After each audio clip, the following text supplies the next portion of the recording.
नौशहरा घोषी।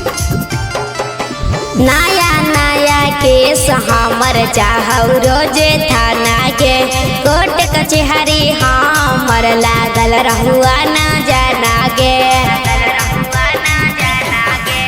नया नया केस हमर चाहौ रोजे थाना गे कोर्ट कचहरी हमर लागल रहुआ न जाना गे।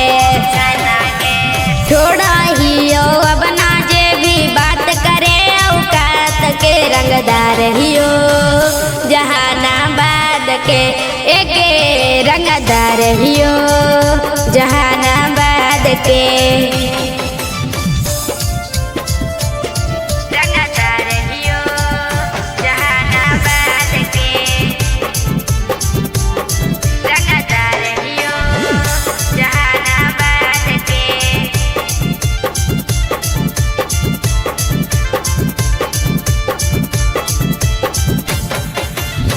हमरा जानो के नए हौ फिकर गे जिलवा में चल हौ चारा चाह मार गे।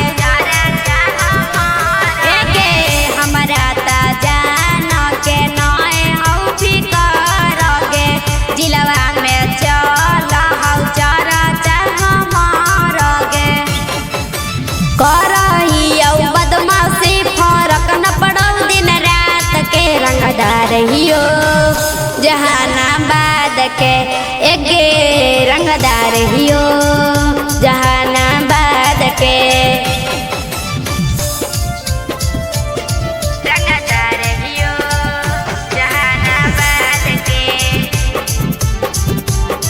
रंगदार हियो जहानाबाद के।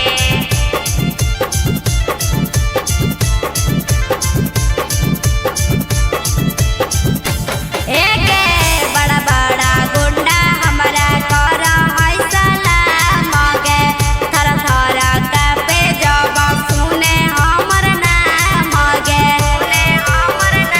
सुनी गे बड़ा बड़ा गुंडा हमरा कर है सलाम गे थर थर कापे जब सुने हमर नाम गे।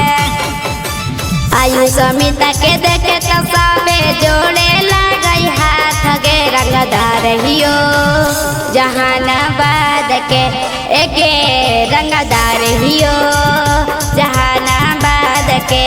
माँ music recording studio Naushahra Ghoshi.